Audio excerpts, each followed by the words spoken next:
So hello guys, welcome to my another video. I hope आप सभी अच्छे होंगे एंड आप सभी की प्रिपरेशन भी अच्छी चल रही होगी। सो गाइज, आज से मैंने एक न्यू सीरीज स्टार्ट करने की सोची है हिस्ट्री को लेकर। देखो, हिस्ट्री में कुल मिला के 11 से 12 मोस्ट इंपॉर्टेंट टॉपिक है जहाँ से भर भर के क्वेश्चन आते हैं।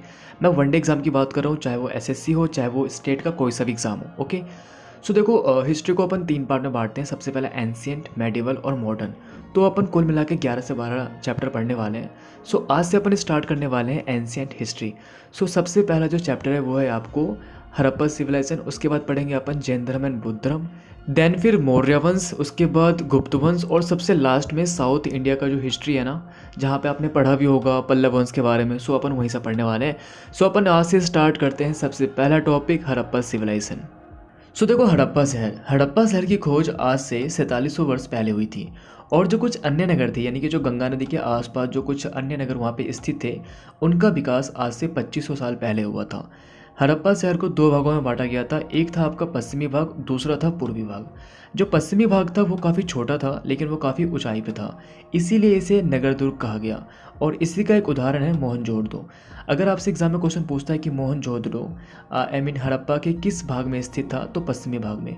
और दूसरा भाग आता है पूर्वी भाग, जो कि काफ़ी बड़ा था, लेकिन ये निचले इलाके में स्थित था, इसीलिए इसे निचला नगर भी कहा जाता है।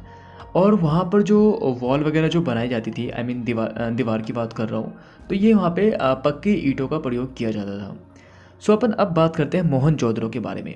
देखो, महान स्नानागार अगर आपसे पूछता है ग्रेट बाथ कहाँ पे स्थित है, तो मोहनजोदड़ो में स्थित है। ओके, कहाँ पे पाया गया था। सेकंड यहाँ पे आता है कि यहाँ पे जो बनाया गया था मोहनजोदड़ो में महान स्नानागार, इसमें ईंट और प्लास्टर का यूज़ किया गया था। ठीक है, दोनों साइड से यहाँ पे सीढ़ियाँ होती थी, चारों ओर कमरे बनाए गए थे, और यहाँ पर पानी भरने के लिए तालाब का यूज़ किया जाता था। और एक इम्पॉर्टेंट बात, यहाँ पर जो लोग स्नान करते थे तो वो किसी स्पेशल ओकेज़न पे ही स्नान किया जाता था, और वो भी ऐसे कोई मतलब लोकल नहीं, जो हाई फाई लोग होते थे ना उस टाइम के, उन्हीं को वहाँ पे स्नान करने के लिए दिया जाता था। ठीक है। अच्छा, आपने कालीबंगा और लोथल का नाम जरूर सुना होगा। ये 2 प्लेस हैं जो उस टाइम पे ही पाए गए थे। तो कालीबंगा और लोथल से अग्निकुंड का प्रमाण मिला है, अग्निकुंड। उसके अलावा हड़प्पा, मोहनजोदड़ो और ये लोथल, ये तीनों शहर है, और यहाँ पर बड़े बड़े भंडारगृह पाए गए थे। ठीक है, बड़े बड़े भंडारगृह यहीं पाए गए थे। ओके, देखो, सिंधु सभ्यता में कुल मिलाकर 7 नगर पाए जाते हैं। पंजाब, गुजरात, राजस्थान, हरियाणा, जम्मू कश्मीर, यूपी और महाराष्ट्र। ठीक है। हड़प्पा के जो कुछ नगर हैं उनकी कुछ प्रॉपर्टी है, उनके बारे में बात करते हैं। सबसे पहला, यहाँ पे जो घर उस टाइम पे मतलब बनते थे, वो या तो 1 मंजिल के होते थे या तो 2 मंजिल के होते थे। आंगन के चारों ओर कमरे बनाए जाते थे, जैसे अभी भी गांव सब में होता है। मैक्सिमम घरों में एक अलग अलग स्नानागार होता था जिसमें लोग नहाते थे। कुछ घरों में कुएं भी थे। और वहाँ पे जो वो नहीं होता नाला, जो होता है जो रोड के साइड में होता है अभी के टाइम पे, उस टाइम पे जो नाले होते थे वो एकदम ढके होते थे, एकदम वो सीधी लाइन में बनाए जाते थे। और वहाँ पे एक ढलान सा होता था ताकि पानी जो है वो आसानी से फ्लो हो सके, यानी कि बह सके।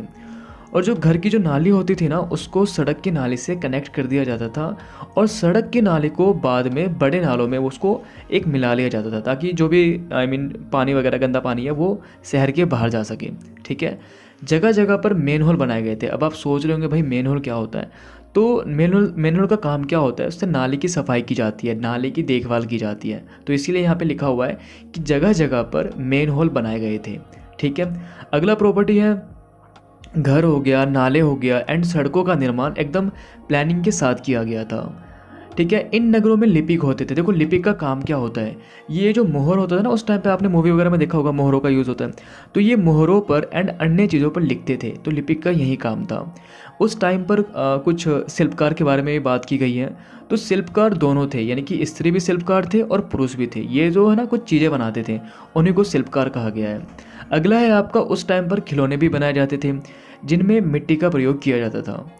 नंबर 10 है, उस टाइम पर पत्थर से बनी मूर्ति मिली है, लेकिन कहाँ मिली है, तो मोहनजोदड़ो में मिली है। अच्छा, नेक्स्ट पॉइंट है पुरातत्वविदों के बारे में। पहले आप ये समझो कि पुरातत्वविदों किसे कहते हैं। देखो, ये क्या करते थे, ये पत्थर, ईंट, इनसे जो इमारतें बनी होती थी ना, उनके अवशेष, चित्रों एंड मूर्तियों की स्टडी करते थे। ठीक है, ये इन्हीं का काम था ये। ओके, तो यहाँ पे लिखा हुआ है पुरातत्वविदों को पत्थर, शंख, तांबे, कांसे, सोने एंड चांदी से बनी धातुएं मिली है। देखो, तांबे और कांसे से क्या क्या चीज़ें बनती है और उन्हें क्या क्या चीज़ें मिली है। सबसे पहला औजार मिला है, हथियार मिला, गहना मिला और बर्तन मिला। उसके बाद सोने और चांदी से गहने बनते हैं और बर्तन बनता है, तो ये भी उन्हें मिला। नेक्स्ट पॉइंट है आकर्षक वस्तुएं। देखो उस टाइम पर मनके, बाट और फलक का यूज़ किया जाता था। कब? हड़प्पा नगर, ये हड़प्पा नगर की बात हो रही है। अगला है पत्थर की मोहरें बनाते थे। उस टाइम पर जो है लोग जो मोहरे बनाते थे वो पत्थर का बनता था, और यहाँ पर आयतकार यानी कि रेक्टेंगुलर शेप में आयतकार मोहरों पर जानवरों के चित्र मिले। यानी कि रेक्टेंगुलर शेप में एक मोहर होता था और उस पर जानवरों के चित्र बने हुए होते थे। ठीक है, ये आपको अच्छे से समझ में आ गया होगा। सो नेक्स्ट है आपका, उस टाइम पर जो है लाल मिट्टी के बर्तन बनाते थे वहाँ के लोग, जो कि काले रंग के होते थे। ओके, एक यहाँ से मोस्ट इंपॉर्टेंट क्वेश्चन आता है कि कपास की खेती का प्रमाण कहाँ से मिला है, तो इसका सही आंसर होगा मेहरगढ़ से। और कब मिला है? आज से 7000 साल पहले मिला है। ओके, कपड़ों के टुकड़ों के अवशेष भी कहाँ से मिले हैं, तो मोहनजोदड़ो से मिले हैं। लेकिन आपसे क्वेश्चन कैसे पूछेगा, तो कपड़ों के टुकड़ों के अवशेष जो है वो चांदी के एक फूलदान के ढक्कन से, ठीक है, तथा कुछ अन्य तांबों की वस्तुओं से चिपके हुए मिले हैं। ये चिपका हुआ मिला है। क्या? कपड़ों के टुकड़े कहाँ से मिला है, तो मोहनजोदड़ो से मिला है। नेक्स्ट एक वर्ड आता है तकलियाँ। देखो तकलियाँ क्या होता है, उस टाइम पर पक्के मिट्टी एंड फ्योन से बनी होती थी। ये सूत कताई का संकेत देती थी। सूत कताई आपको पता होगा, ठीक है। अच्छा, ये फ्योन्स क्या होता है, फ्योन्स के बारे में पढ़ते हैं। इसमें बेसिकली अपन क्या करते हैं कि बालू के जो पत्थर होते हैं ना, बालू पत्थर जो होते हैं, उनके चूर्ण को गोंद में मिलाकर उनसे वस्तु बनाई जाती थी। देन वस्तु पर चिकनी परत चढ़ाई जाती थी, और उस चिकनी परत का जो रंग होता था वो या तो नीले कलर का होता था या तो फिर हल्के समुद्री हरे होते थे। ठीक है। अच्छा, फ्योन से क्या क्या चीज़ें बनती थी, तो फ्योन से मनके बनता था, उसके बाद चूड़ियाँ बनती थी, बाले बनते थे, छोटे बर्तन हो गया, ये सब चीज़ें बनाई जाती थी। देन फिर ये जो मनके होता है ना, ये कार्लिनियन पत्थर से बनाए जाते थे, इसको आप याद कर लेना। और मोहनजोदड़ो में ना व्यक्ति की एक पत्थर से बनी हुई मूर्ति मिली है, जिसमें उनका एकदम आपको वियर्ड दिख जाएगा। तो ये क्वेश्चन भी आता है कि व्यक्ति की पत्थर से बनी मूर्ति जिसमें वियर्ड है, तो वो कहाँ से मिला है, तो मोहनजोदड़ो से मिला है। उसके अलावा कढ़ाईदार वस्तु का प्रमाण कहाँ से प्राप्त हुआ है, तो ये भी मोहनजोदड़ो से ही प्राप्त हुआ है। अब देखो उस टाइम पर क्या क्या चीज़ें यहाँ से इंपोर्ट की जाती थी, उसके बारे में पढ़ते हैं। देखो राजस्थान से तांबा किया जाता था, ओमान से तांबा, ओके। उसके बाद ईरान एंड अफगानिस्तान से टीन और बहुमूल्य पत्थर यानी कि कॉस्टली स्टोन जो होते थे उसकी बात कर रहे हैं। कर्नाटक से सोना, उसके बाद गुजरात का हो जाएगा बहुमूल्य पत्थर। ठीक है। हड़प्पा के जो उस टाइम पे लोग थे ना, वो कुछ लोग गांव में रहते थे एंड कुछ लोग जो है शहर में रहते थे। और वहाँ की जो मुख्य फसलें थी वो गेहूँ, जौ, दाल, मटर, धान, तिल और सरसों, ये सब वहाँ का इम्पोर्टेंट फसल था। और उस टाइम पर हल भी मिले, हल का भी प्रमाण मिला है, लेकिन वो जो हल होते थे ना वो लकड़ी के बने होते थे और जिनका यूज़ खेती में किया जाता था। उसके बाद वहाँ पर उस टाइम पर हल के साइज का खिलौना भी मिला है, ओके। वहाँ पे बारिश कम होती थी, वहाँ के लोग गाय, भैंस, भेड़ और बकरियाँ पालते थे। और उस टाइम पर वहाँ के लोग ना बेर, आपने बेर खाए हुए होगा, वो लोग इकट्ठा करते थे। और वहाँ के लोग जो है मछलियाँ पकड़ते थे, हिरन का शिकार करते थे। तो ये आपने हड़प्पा के बारे में अच्छे से पढ़ लिया। अब हम पढ़ते हैं धोलावीरा के बारे में। देखो क्वेश्चन आता है कि धोलावीरा कहाँ स्थित है, तो धोलावीरा जो है खादिर बेट के किनारे स्थित है, कच्छ, गुजरात में, ओके। यहाँ पे जो है साफ पानी का प्रमाण मिला है। आपने पढ़ा ना कि आगे चीज़ प्रमाण हड़प्पा से मिले हैं, उसी तरीके से अगर क्वेश्चन आता है कि साफ प्योर वाटर का प्रमाण कहाँ से मिला है, तो धोलावीरा से मिला है। इस नगर को ना, धोलावीरा नगर को 3 पार्ट में बांटा गया था और हर पार्ट के चारों ओर पत्थर की ऊंची ऊंची दीवार बनाई जाती थी। और धोलावीरा नगर में नगर के अंदर खुला मैदान का प्रमाण भी मिला है, जहाँ पर सार्वजनिक कार्यक्रम किए जाते थे।